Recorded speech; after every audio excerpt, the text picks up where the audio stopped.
نحمدہ نصلی علی رسولہ الکریم اما بعد فاعوذ باللہ من الشیطان الرجیم بسم اللہ الرحمن الرحیم ان اللہ وملائکتہ یصلون علی النبی یا ایہا الذین آمنوا صلوا علیہ وسلموا تسلیما اللہم صلی علی محمد وعلی آل محمد وبارک وسلم صلاۃ وسلام علیک یا رسول اللہ صلی اللہ تعالی علیہ وسلم۔ محترم ناظرین اکرام، ہندوستان سے مسلمانوں کا تعلق صحابہ کرام رضوان اللہ تعالی علیہم اجمعین کے زمانے سے ہی رہا ہے۔ صحابہ کرام کے تعلقات ہندوستان سے تجارتی تعلقات تھے، اور اس کے بعد میں بزرگان دین، اولیاء کرام اور مسلمان سلطانوں کی آمد ہندوستان کے اندر ہوئی۔ اس میں سر فہرست حضرت سیدنا خواجہ غریب نواز رحمۃ اللہ تعالی علیہ اور حضرت داتا گنج بخش ہجویری علیہ الرحمہ اور حضرت بدیع الدین زندہ شاہ مدار رحمۃ اللہ تعالی علیہ شامل ہیں۔ ان کے بعد میں پھر مسلمان سیاستدانوں کی، مسلمان حکمرانوں کی ہندوستان آمد ہوئی، جنہوں نے اسلامی نظام کو ہندوستان کے اندر نافذ کیا۔ اور اسلامی نظام نافذ کرنے کا مطلب یہ ہے کہ وہاں ہر مذہب کے لوگوں کو ان کو پورا اختیار دیا ان کے مذہب کے مطابق زندگی گزارنے کا۔ ایک طرف سلطنت عثمانیہ جو اسلامی قانون نافذ کرنے کے بعد میں تمام مذہب والوں کو ان کے مذہب کے مطابق زندگی گزارنے کی انہیں کھلی اجازت دی گئی، کھلی آزادی دی گئی، تو وہیں ہندوستان کے اندر مغلیہ سلطنت نے ہر مذہب کے لوگوں کو ان کے مذہب کے مطابق زندگی گزارنے کی کھلی اجازت عطا فرمائی۔ اور مغلیہ سلطنت کے اندر سر فہرست نام آتا ہے حضرت سیدنا اورنگزیب عالمگیر علیہ الرحمۃ و رضوان کا، کہ جنہوں نے مسلمانوں کے ساتھ ساتھ دیگر مذہب والوں کے، دوسرے مذہب والوں کے ساتھ ان کے اپنے اصول کے مطابق، اپنے قواعد و ضوابط کے مطابق، اپنے مذہب کے مطابق زندگی گزارنے کی کھلی اجازت دی۔ حضرت اورنگزیب عالمگیر علیہ الرحمہ نے نہ ہی خود دوسرے قوموں کے ساتھ میں ظلم و زیادتی کی، اور نہ ہی اپنے سپہ سالاروں کو یا وزیروں کو ظلم و زیادتی کرنے دی۔ حضرت اورنگزیب عالمگیر نے جب اپنے ایک سپہ سالار، مسلمان سپہ سالار کو بھیجا، اور اس نے جب ایک ہندو لڑکی شکنتلا نام کی ہندو لڑکی کو جب ظلم و زیادتی کا نشانہ بنانا چاہا، اپنی ہوس کا شکار بنانا چاہا، تو جب وہ شکایت لے کر کے اورنگزیب عالمگیر کی بارگاہ میں آئی، تو اورنگزیب عالمگیر نے اس کے ساتھ میں جو حشر کیا وہ سب نے دیکھا، کہ دونوں ہاتھیوں کے پیروں میں دونوں ٹانگوں کو باندھ کر کے اس کو بیچ میں سے چیر دیا۔ اور اس طرح سے حضرت اورنگزیب عالمگیر مسلمانوں کے ساتھ ساتھ غیر مسلموں کا اور دوسرے مذہب والوں کا تحفظ کیا کرتے تھے۔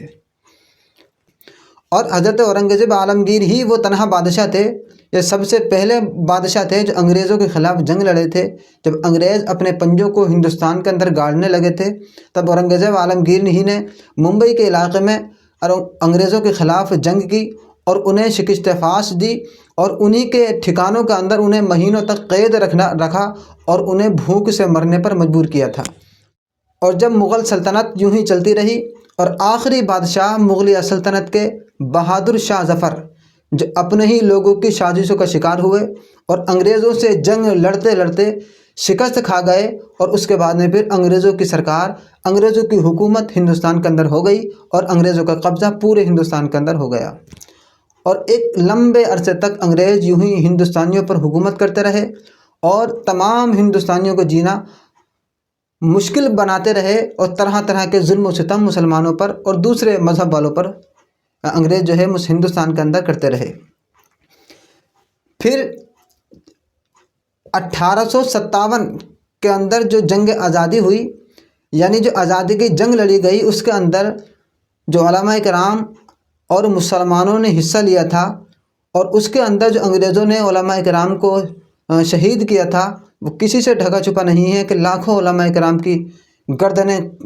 جدا کرنے کے بعد میں درختوں پر لٹکا دیا گیا تھا۔ لیکن اس کے باوجود بھی مسلمانوں نے یا علماء کرام نے آزادی کی تحریک کو پس نہیں پڑنے دیا، بلکہ ہر دم وہ تحریک زور پکڑتی گئی، اور آخر وقت وہ آیا کہ 1947 15 اگست کو ہندوستان انگریزوں کے پنجوں سے آزاد ہو گیا۔ اور آزادی کے 15 دن بعد، یعنی 29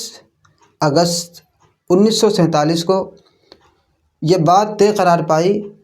کہ ہمارا ملک اب آزاد ہو چکا ہے، ہمارے ملک کا اپنا نظام، اپنا قانون اور اپنا آئین ہونا چاہیے۔ اس سلسلے میں اسمبلی نے 7 لوگوں پر مشتمل ایک کمیٹی بنائی، جس کمیٹی کا حصہ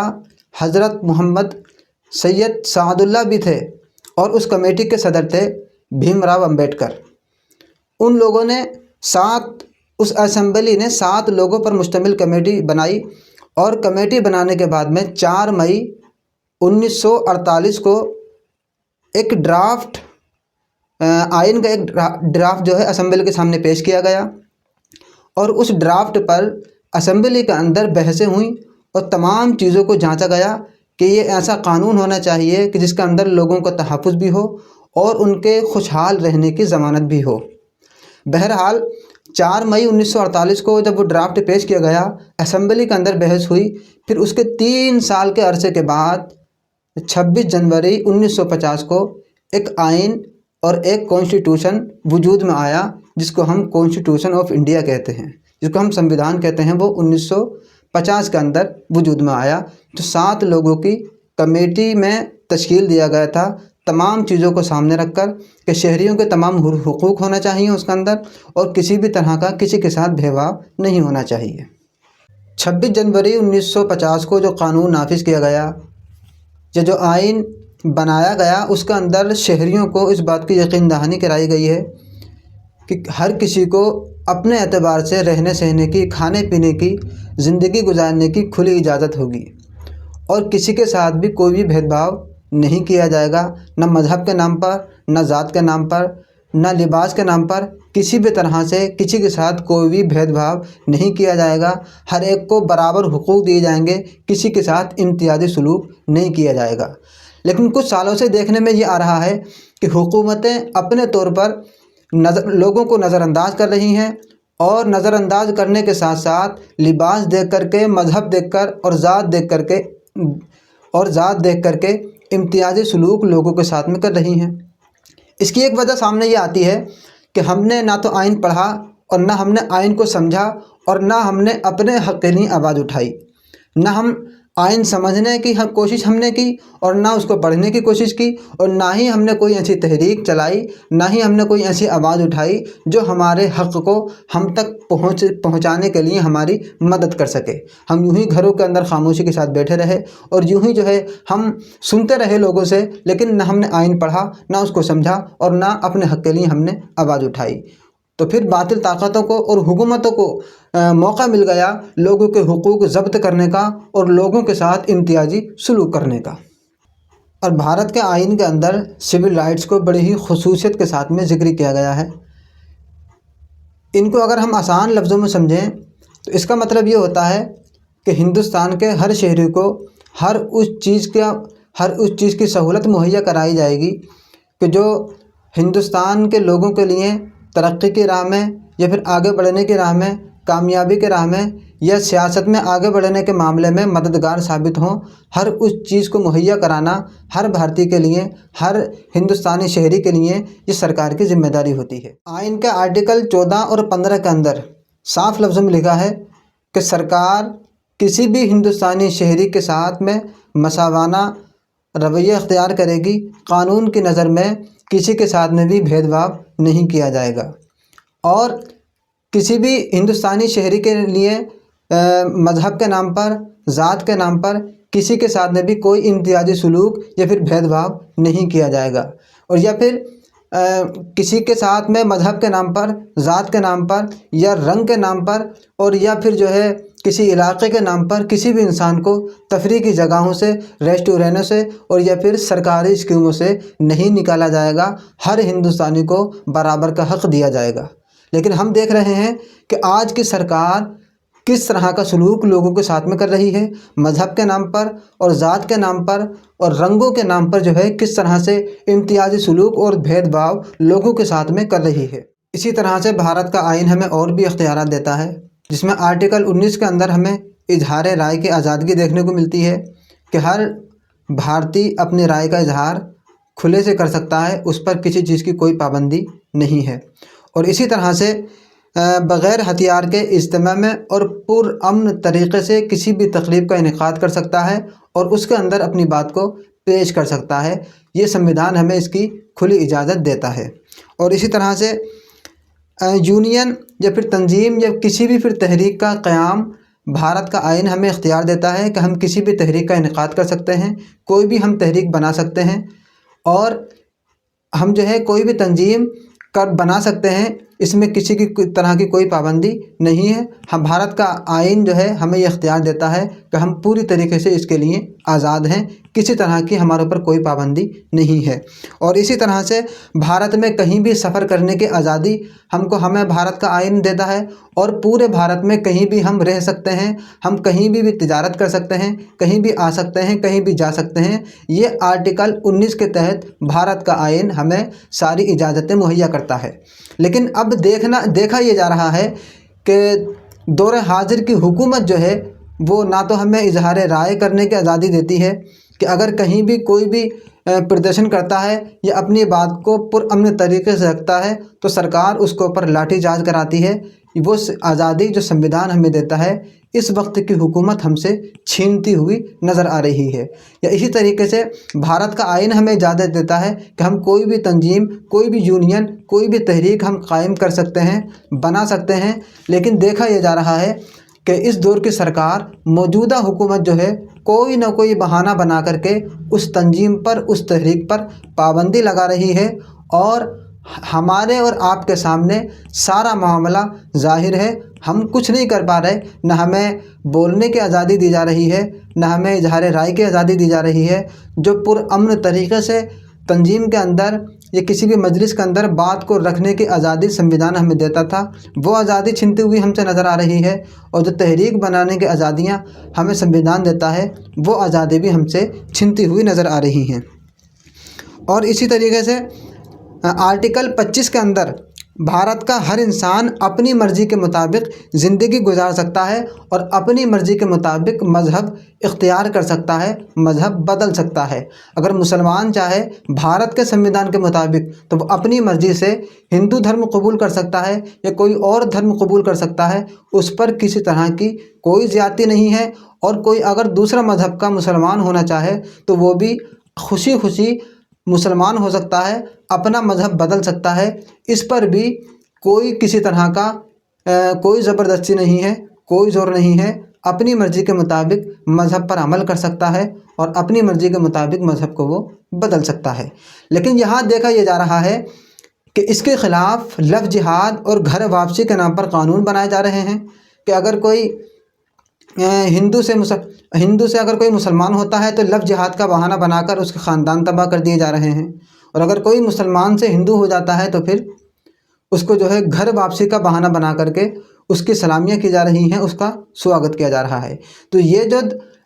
دھرم کی آزادی اور مذہب بدلنے کی آزادی بھارت کا سموِدھان، بھارت کا قانون، بھارت کا آئین ہمیں دیتا تھا، یہ سرکار ہم سے یہ قانون چھینتی ہوئی نظر آ رہی ہے، یہ اختیار ہم سے چھینتا ہوا نظر آ رہا ہے۔ اور اسی طریقے سے بھارت کے آرٹیکل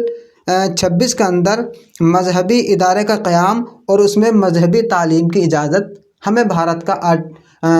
آئین کا آرٹیکل نمبر 26 یہ ہمیں اجازت دیتا ہے کہ ہم کسی بھی جگہ کہیں بھی مذہبی ادارے کا قیام کر سکتے ہیں، مذہبی ادارہ بنا سکتے ہیں، اور اس کے اندر کسی بھی دینی تعلیم کا انعقاد کر سکتے ہیں۔ یہ کسی بھی مذہب کے ساتھ خاص نہیں، چاہے وہ کوئی ہندوستان میں رہنے والے جتنے بھی مذہب ہیں، ہر مذہب والے کے لیے یہ اختیار ہے کہ وہ اپنے اپنے مذہب کے مطابق کہیں بھی جہاں چاہے مذہبی ادارے کا قیام کریں اور اس کے اندر اپنی مذہبی تعلیم کو رواج کریں۔ لیکن اس دور میں دیکھا جا رہا ہے کہ مانیتا کے نام پر مدرسوں میں توڑ پھوڑ کی جا رہی ہے، مدرسوں کو توڑا جا رہا ہے۔ حالانکہ ہونا تو یہ چاہیے تھا کہ جو پرانے مدرسے بنے ہوئے تھے، جن کو مانیتا نہیں دی گئی تھی یا جن لوگوں نے مانیتا نہیں لی تھی، سموِدھان کے مطابق ان لوگوں کو مانیتا دی جاتی، اور جو ہے کاغذات کے روپ میں ان کو جو ہے مدرسہ تسلیم کیا جاتا۔ لیکن ہو یہ رہا ہے کہ مانیتا کے نام پر سارے مدرسوں کو توڑا جا رہا ہے۔ اچھا، مان بھی لیا جائے کہ اگر مانیتا کے نام پر مانیتا نہیں ملی یا ان لوگوں نے خود سے نہیں لی، مدرسوں کو توڑ دیا گیا، تو جو نئے مدرسوں کو قیام کر رہے ہیں، نئے مدرسوں کو بنانا چاہتے ہیں،